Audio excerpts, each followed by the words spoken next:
नमस्कार. मी दिलीप अलोनी बोलतोय, अलोनी काका. 18 जूनला नॉमिनेटेड MLCची निवडणूक आहे, आमदारांची निवडणूक आहे, की ज्यांना स्थानिक स्वराज्य संस्थांचे नगरसेवक वगैरे वोट देऊन निवडून आणतात.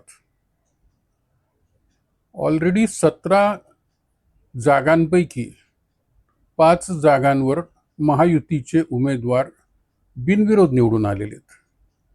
त्यापैकी एक म्हणजे रवींद्र फाटकजी, जे ठाण्यातले आहेत.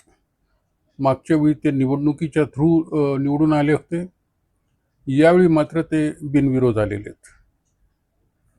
जर तुम्हाला आठवत असेल की नुकत्याच झालेल्या बारामतीच्या निवडणुकीमध्ये सुनेत्राताईंना विरोध करण्याकरता काँग्रेसने उमेदवार उभा केला होता आणि नंतर बरंच काही त्याचं पर्स्वेशन केल्यावर त्याने आपला अर्ज मागे घेतला. कारण काँग्रेसने असं दिलं होतं की लोकशाही करता निवडणूक झालीच पाहिजे. मग यावेळी काय ह्या 5 जागांवर काँग्रेसने उमेदवार उभे नाही केले? त्याचा कदाचित त्यांचा पराभव झाला असता, काही हरकत नाही ना, मग लोकशाही जिवंत राहिली असते ना. परंतु हे सगळेजण विकले गेलेले आहेत. राजकारण्यांनी आणि स्पेशली एकनाथ शिंदे साहेबांनी एक अतिशय सिंपल गणित केलेलं आहे की जर स्थानिक स्वराज्य संस्थांच्या नगरसेवकांना वगैरे वोट करता सांगायचं असेल तर तो आपल्या पक्षाचा असो की विरोधी पक्षाचा, कमीत कमी 2 लाखापासून 6 लाख रुपयापर्यंत द्यावे लागतात.